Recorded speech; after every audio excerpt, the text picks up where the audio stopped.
apa yang kau lakukan ini? Kata Nabi, aku tidak tahu. Aku telah mendapatkan kabar berita dari Allah melalui malaikat Jibril. Katakan kepada mereka yang duduk di majelis itu, kalau dia berhajat kepada Allah urusan dunia kami akan berikan. Kalau dia berhajat kepada surga kami berikan. Kalau dia berhajat minta ampun dosanya kami ampunkan. Kalau minta berlindung dari api neraka kami akan bebaskan dari api neraka. Terkejut sahabat, sedemikian murahnya Allah Ta'ala kepada orang-orang yang berzikir pada Allah. Kemudian dalam satu riwayat lain, malaikat itu turun dari langit, yaitu disebut Hamalatul Arsy, malaikat Arsy yang menjaga Arsy. Tanpa sepengetahuan Allah, artinya turun dengan cepat. Dengan kecepatan turunnya malaikat itu 10.000 kecepatan cahaya. Dan setiap orang duduk majelis zikir, majelis ilmu itu ada malaikat di atas kepala kita masing-masing dengan menggunakan sayap. Cuman kita tidak melihat. Dan tidak akan bangkit tempat duduk itu sebelum mereka yang pertama, yang paling diutamakan, ampunan dosa-dosa. Ini yang pertama. Yang kedua, akan dikabulkan hajat-hajatnya ini. Yang tidak akan diketahui masa dan kapannya, yang dia tidak akan siap menerimanya. Seperti manusia yang ketimpa badai, kena tsunami, kecelakaan.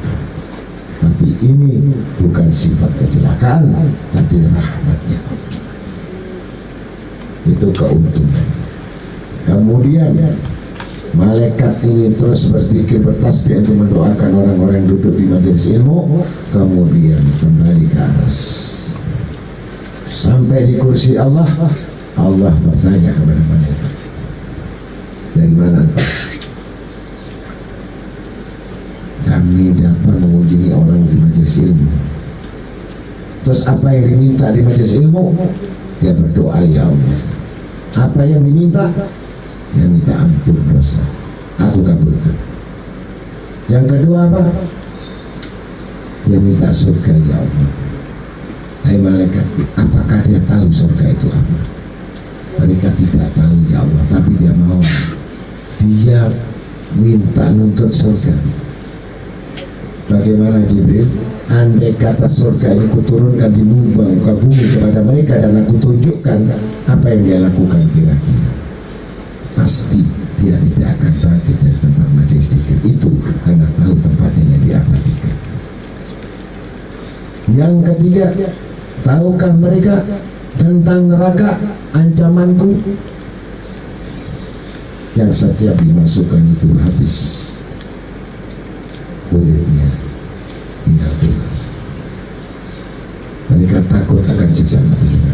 Bagaimana Jibril? Kalau aku turunkan neraka itu di hadapannya, maka malaikat menjawab, andai kata di neraka, semua akan ditinggalkan, anak istrinya, keluarganya, bapak ibunya, kecuali berharap minta pengampunan pada Allah, karena neraka tidak ditunjukkan. Aku kabulkan. Yang keempat, ada seseorang yang sebenarnya tidak menuntut ilmu, hanya kebetulan lewat di masjid soleh. Ada apa itu rame-rame, musik begitu keras, bacaan keras, semua keras. Ya tidak sengaja si fulan ini dan si fulan ini dalam keadaan jahil dan dolim ikut duduk sebentar di majelis itu. Jibril sampaikan kemurahanku, walaupun dia datang tidak sengaja hanya ingin melihat, termasuk kami jadikan faulaika humul faizun, mereka masuk ke golongan orang kami mulia. Ini gak sengaja ikut duduk, ada apa? ya. Kemudian dia bawa sorting, saya perhatikan ini maksudnya apa. Dia tidak menginginkan ilmu itu, dia tidak menginginkan berkah itu, dia tidak niat dengan itu, hanya kebetulan lewat masuk ikut, ampunkan juga dosa-dosa. Itulah kemurahan Allah Ta'ala dalam berserikat kita dengan orang-orang yang saleh. Maka dengan demikian, kalau seseorang ini mau bertebaran di muka bumi, itu pilihan yang tahu kita sendiri. Dari 150 orang itu yang tahu nasibnya sendiri-sendiri.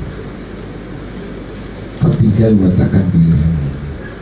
Kalau pilihanmu kamu condong hanya urusan dunia, Allah tidak mengurangi. Kalau kau condong untuk mendapatkan ridhonya, Allah tidak mengurangi. Ya. Kalau kamu hanya bersahwat saja, bersahwat dalam arti kata, ada orang yang menuntut ilmu ini, saya kepingin kawin di majelis itu, tidak dikurangi. Maka dapat jodoh juga di situ. Setelah itu tidak kelihatan lagi, diberi juga. Jadi niatnya itu mudah-mudahan ya itu dirubah. Perkara jodoh nanti kan ada saja. Ya.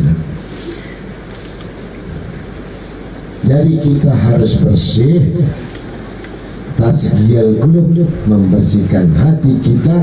Yang penting dulu kita tidak tahu, sekarang sudah tahu. Mudah-mudahan dengan kita datang pada apa ini bisa mendapatkan yang lebih baik lah. Amin.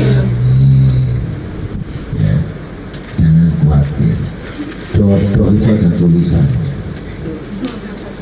Ya. Kadang-kadang nggak sengaja, kesandung kawin. Silakan. Kecelakaan, kesandung. Paham sudah? Asal kita benar-benar bertakwa kepada Allah, pasti kamu dapat kemuliaan. Maka yang jelas hidup ini membutuhkan keseimbangan. Orang tua kita ini hanya mampu mendidik nak, kalau umur birona udah kawin. Nah, kau nyambut kayak itu kapan kawin nih? Sumpah aku jelemboi. Nah, kalau bertanya nggak ada yang lain, kapan kawin? Itu nggak masalah. Si anak nggak gelisah, orang tua yang gelisah. Akhirnya si anaknya ikut gelisah juga karena ada tekanan-tekanan. Ya, makanya kalau mau mendapatkan satu yang demikian itu, atur niat kita. Kumpul sama orang soleh. Ya. Sekarang saya tanya, ada enggak lalat itu kawin sama tawon? Enggak ada. Enggak ada. Jadi kalau sama-sama lalunya itu ya pasti artis sama artis, betul? Pegawai negeri sama PNS, ya, pegawai neraka setan. Loh, PNS itu artinya kan pegawai neraka setan. Itu di Singapura, bukan di Jakarta. PNS pegawai neraka setan, ngerti artinya? Kalau pegawainya ini maling, enggak ikut. Kalau pegawainya itu korupsi, pegawainya itu bermain neraka. Sebab yang suka neraka ini golongan setan ya kan, betul. Jangan antara PNS itu gara-gara setan, salah. Nah, itu hati-hati kalau ngomong. Nah, jadi itu yang pegawai yang suka main neraka. Nah, mudah-mudahan saya ini juga PNS. Ngerti artinya? Makanya saya sendiri juga nggak tahu. Ini hubud dunia ini artinya cinta pada dunia. Manusia sifat itu akan ada semua. Jadi manusia ini harus wajib serakah. Ya, harus serakah. Sebab kalau tidak memiliki sifat serakah, pasti dia tidak akan menjadi orang yang maju. Serakahnya manusia harus dengan pengetahuan. Ingin memiliki pengetahuan yang diperbolehkan, ingin menambahkan ketaatan, itu yang dibolehkan. Ingin menambahkan kebajikan, ini serakah semua. Bukan serakah menumpuk harta, itu yang tidak boleh. Menumpuk harta tidak diperbolehkan. Itu artinya mubadir. Mubadir artinya pekerjaan syaitan. Jadi kalau satu lebih-lebih itu namanya mubadir, tidak boleh. Ya tak? Jadi kalau makan cuma satu piring, nggak boleh makan camilan. Itu nggak boleh, karena makan camilan itu ya membuat tambah gemuk. Ya camilan enggak. Ya camilan kacang, camilan itu kerupuk. Nah, yang boleh itu camilan pecahan kaca dimakan. Hubud dunia serakah itu syarokah, artinya ditambahkan sesuatu. Keserakan itu berarti menambahkan dosa-dosa kita. Itu sifat manusia. Saya serakah, tapi serakah saya untuk menambahkan ilmu. Serakah saya untuk mendapatkan amal pahala. Maka saya takut untuk tidur, karena tidur itu sepertiga kematian. Umur 8 jam telah sia-sia. Kalau tidurnya 12 jam, ruginya 12 jam. Jadi kalau tidur boleh, supaya nggak rugi 24 jam. Itu tidak rugi karena dilupa satu harinya. Jadi kalau di bilik itu usahakan kalau tidur jangan pakai guling, jangan peluk guling. Kalau sudah peluk guling itu pasti lupa waktu. Jadi kalau tidur itu peluk suami, pasti nggak tidur. Ya udah suami. Kalau janda peluk cucu. Kalau belum menikah itu jangan peluk apa-apa. Jadi tugas daripada anak-anak ini yang pertama, satu, meyakini keseluruhannya apa yang diberikan Allah dengan syukur, dengan syukur. Keseimbangan dalam menetralkan pemikiran kita, artinya ini urusan dunia ini ada nilai ya.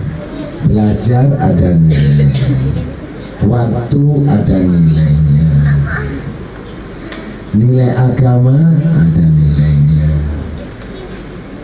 nilai makan ada nilainya. Semua di dalam nilai. Setiap nilai pasti ada harganya. Nah, kalau sudah demikian, jangan sampai mubazir. Jangan sampai mubazir. Jadi pertama, perbaiki hubunganmu dengan Allah. Kalau sudah diperbaiki hubungan dengan Allah, pasti hubungan dengan manusia beres. Ya, gak usah mikir jodoh, Allah yang ngatur. Perbaiki urusan dengan engkau akan diperbaiki hubungan dengan manusia, mau tidak mau, dan dipilihkan lagi yang terbaik, bukan yang sedang, tidak terbaik. Jadi kalau cari jodoh yang terbaik,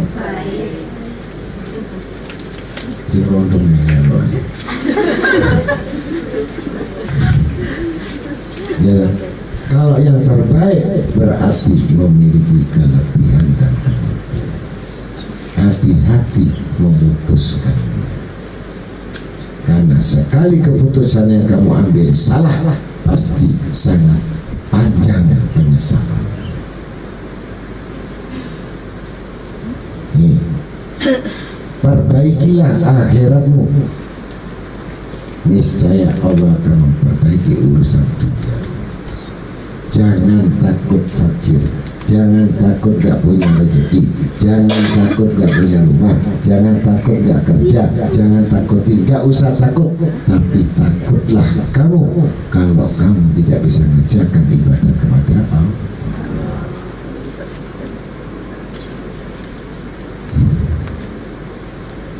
Ini perenungan, apakah sudah kita betul-betul menginginkan akhirat itu, atau kita kemauan keras pada dunia. Tinggal pilih. Ada condong kita keras kepada dunia, ada orang yang condong keras pada akhirat. Pilihlah di antaranya. Yang penting kamu bisa menjaga keseimbangan. Ya, kalau cuma 1 bulan saja ngaji kok susah. Tiap minggu ketiga ikut di makam Habib Nur sampai sore selesai. Sesudah itu tidak ada lagi kegiatan kecuali urusan dunia saja. Cukup itu sudah kamu memenuhi syarat, yaitu memenuhi panggilan Allah Ta'ala, yaitu menuntut ilmu.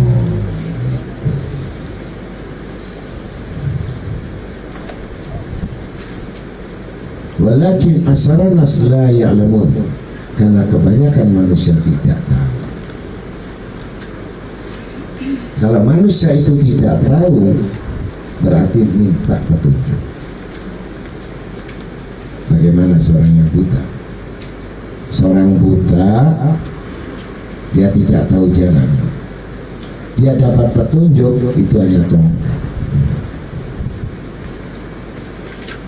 Tapi si buta ini tadi tidak pernah bertanya mau kemana. Dia selamat di jalan itu, tetapi makin jauh dia tersesat. Maka ilmu itu harus belajar dan bertanya. Jangan tidak bertanya. Seperti ini dikatakan, manusia tidak tahu apa-apa karena banyak alasan. Jika kita buka Al-Quran, niscaya kita akan mengikuti petunjuk Al-Quran. Tapi karena kita miskin dengan pengetahuan Al-Quran, kita pasti tidak akan bisa melaksanakan. Ya. Maka yang paling berat kalau sudah jembatannya jembatan ini sarananya lebih urusan dunia daripada akhirat. Ini disebut disumpah oleh Allah wallahu la yahdil qaumal fasiqin, dan sungguh aku bersumpah atas namaku sekali-kali aku tidak memberikan petunjuk sama orang fasik. Islam sembahyang tapi fasik.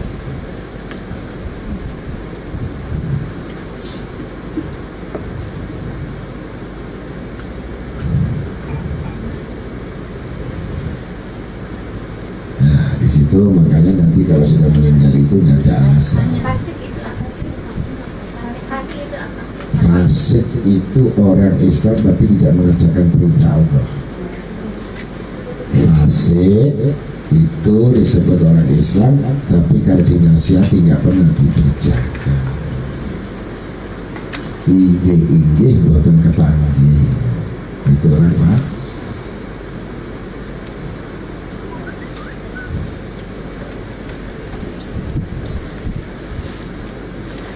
Maka yang dikhawatirkan nanti di akhirat,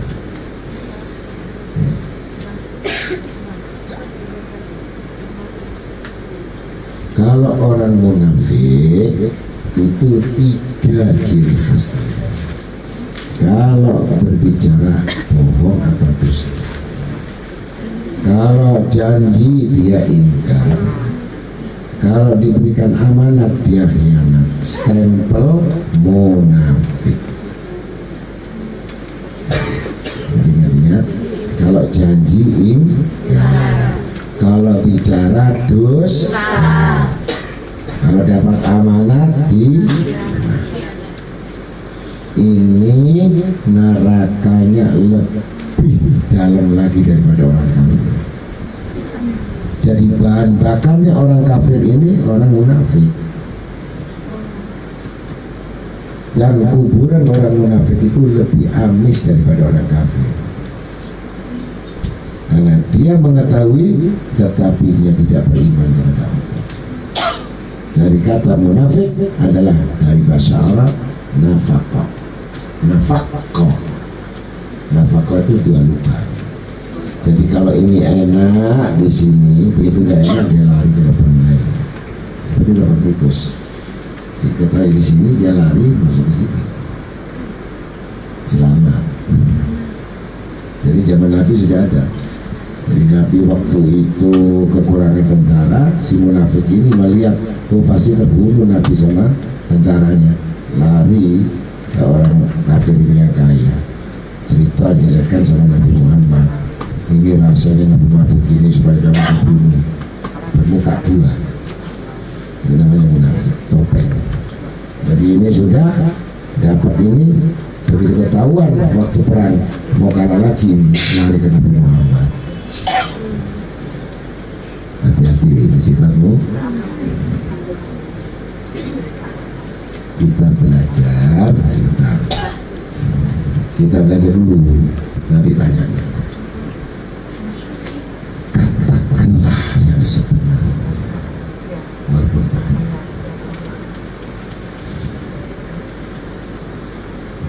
Saya sama anak buah saya dengan bos saya tidak pernah ada yang kami sembunyikan. Kita nggak ada makan, sama-sama nggak ada makan. Kita nggak ada musyawarah. Tidak pernah saya membicarakan bersiasat. Tidak bersiasat. Nah, ini yang disebut berjalan secara alami. Tahu orang alami? Alami ngerti tidak orang alami? Alami ini asli. Yos ini hidungnya ya pesek asli, alisnya ya asli, betul? Itu lebih cantik daripada yang ditempel. Percaya apa enggak? Ayo coba besok kamu ditempel, nanti jadi apa? Jadi alami ini semua bersyukur kepada Allah, tapi kebanyakan mereka tidak tahu. Kemudian mereka banyak alasan, tetapi saat dia meninggal gak ada alasan. Ya Allah, saya dulu melarat karena saya ikut Cina, ya Allah, gak esok ngaji, ya Allah, gak ada. Tetap ditanyakan, afala taqiman akal. Dulu Nabi Yusuf juga PKI. Nabi Yusuf alaihissalam pelayan raja. Nabi, tapi tidak pernah melupakan Allah, tidak pernah meninggalkan ilmu Allah, bahkan sampai diberikan kelebihan oleh Allah menafsirkan mimpi-mimpi yang baik dari raja-raja, sehingga akhirnya dari seorang pembantu, dari seorang pelayan, Nabi Yusuf menjadi Raja Kisra yang paling kaya berkat ketakwaan. Ini Nabi Yusuf. Terus yang satu lagi, saya nggak punya sangu, nggak punya ongkos untuk menuntut ilmu. Nabi Yusuf nggak punya rumah, nggak punya baju. Kalau mau berpakaian, perang dulu sama macan, jadi Tarzan. Nggak bisa. Tinggal di gua. Bahkan diberikan anugerah oleh Allah, bisa menghidupkan orang mati. Nabi, jadi orang melarat besok dia mau beralasan dengan Allah untuk masalah ilmu, akan jadi saksi Nabi Yusuf.